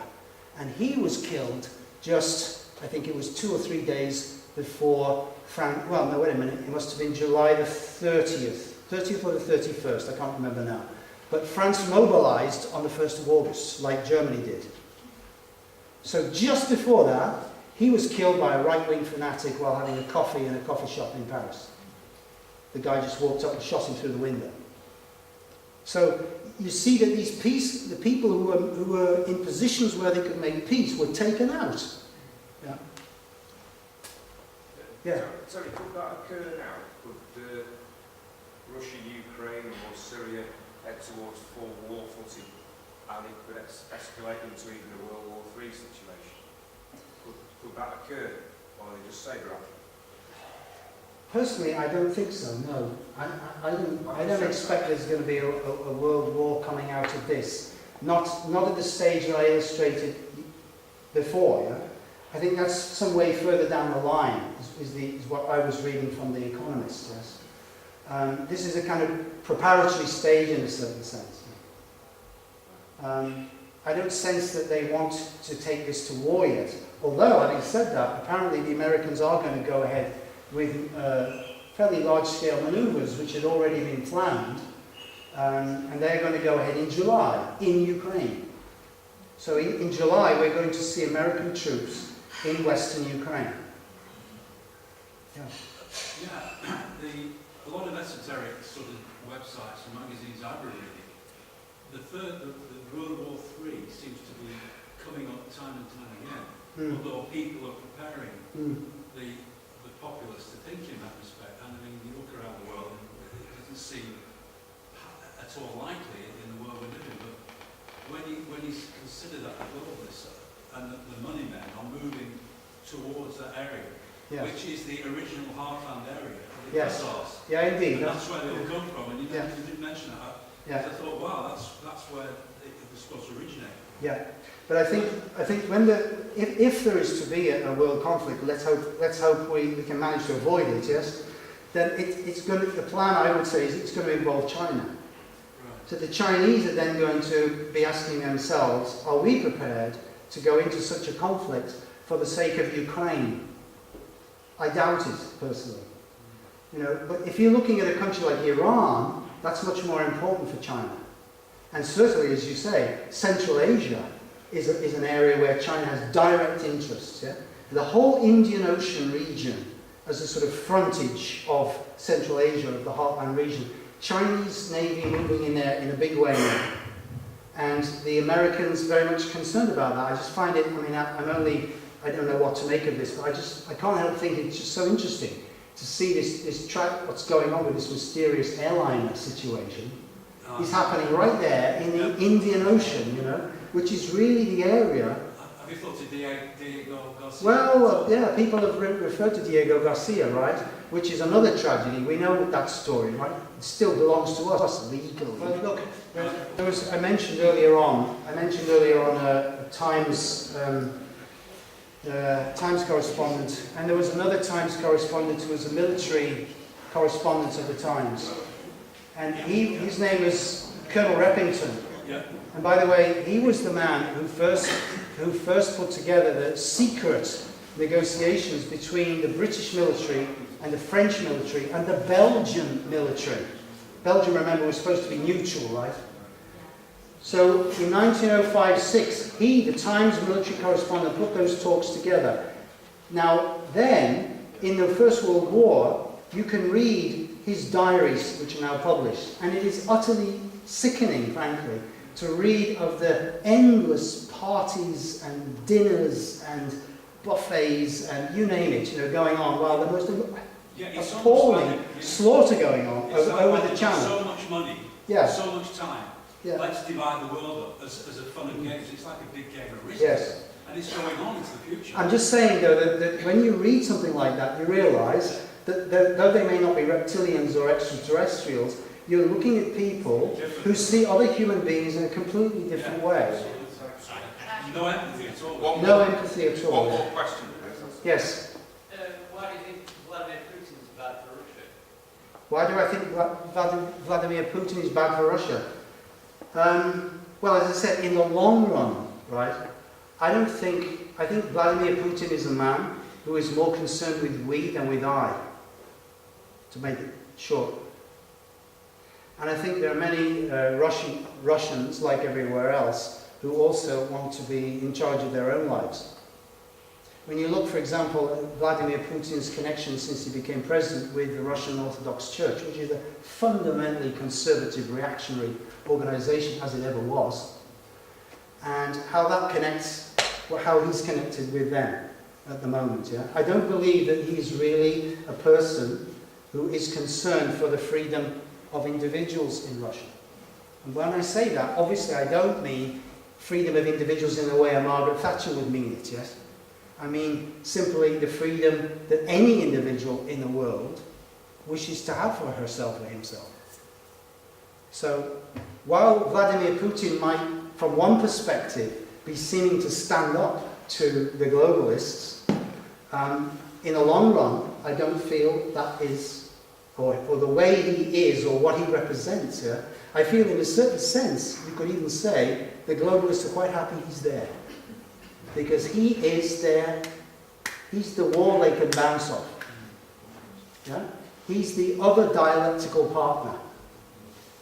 So he's got to be very careful, and I hope somewhere perhaps that he realises that they think that of him, and that he refuses to play their particular game. Maybe the Chinese will help him to play Go instead of chess, but of course the Russians are probably tempted to play chess because they're pretty good at it. Thank you Right, well, thank you all very much anyway.